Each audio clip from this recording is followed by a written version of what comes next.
Woho, welcome back again di channel Anime Viral Indonesia.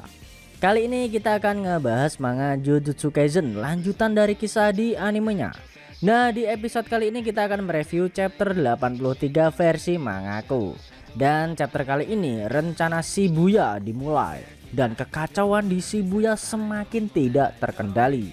Apakah Itadori dan kawan-kawan bisa mengatasi misi di Shibuya? So nggak usah basa-basi lagi, langsung aja kita ulas.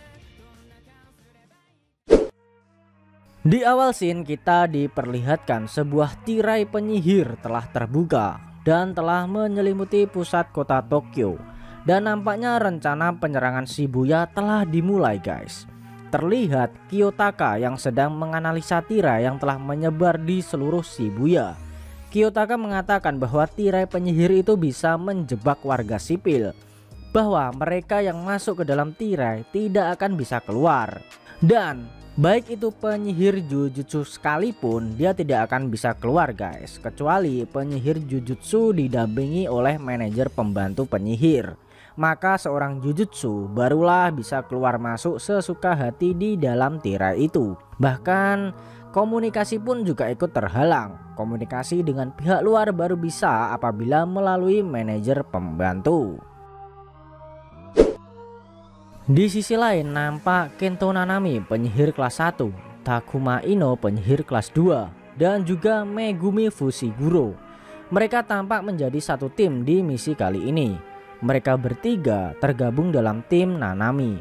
Takumi Ino yang merupakan penyihir kelas 2 memberitahu bahwa tirai tersebut bisa dimanfaatkan nih untuk meningkatkan dan mengurai keefektifan perisai.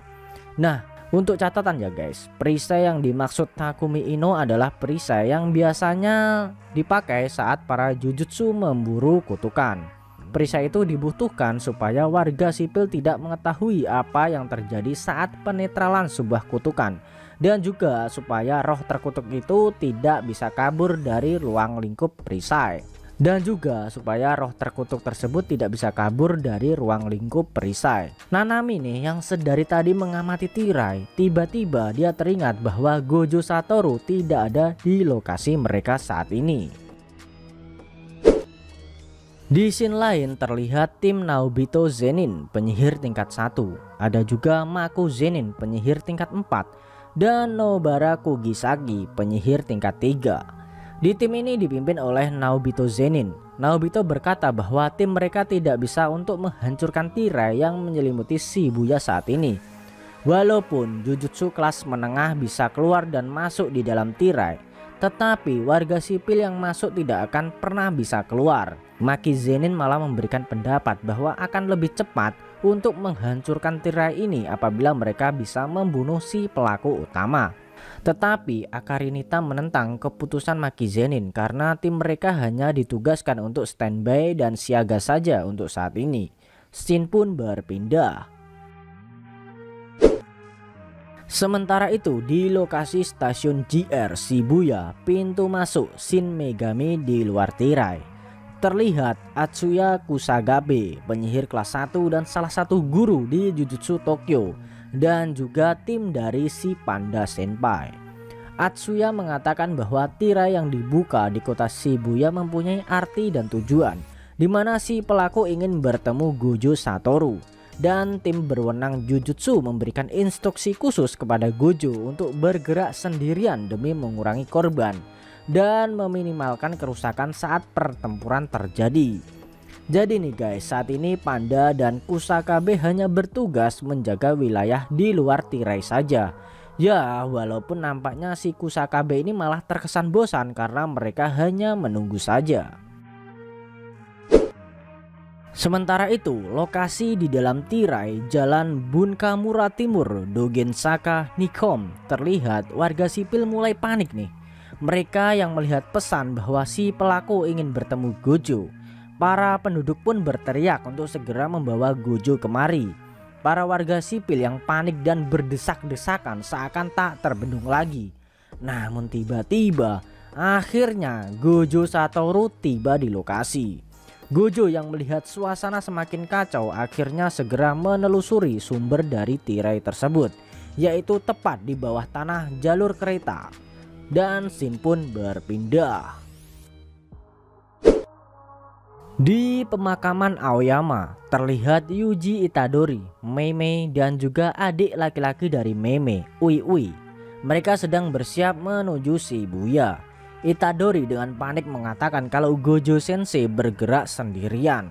Dia di sana ingin segera membantu Gojo. Nampaknya Itadori si MC kita ini sedang berada di timnya Mei Mei guys. Lanjut. Saat Itadori sedang mengoceh dengan Mei Mei, tiba-tiba ponsel si Mei Mei bergetar dan menunjukkan informasi baru bahwa ada tirai baru yang terbuka.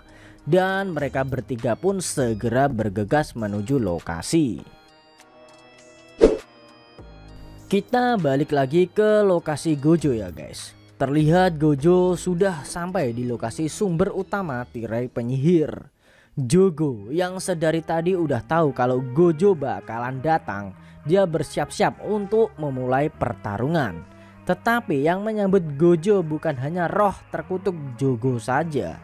Di sana juga ada roh terkutuk lainnya yang juga menunggu Gojo datang, seperti Hanami dan juga Choso.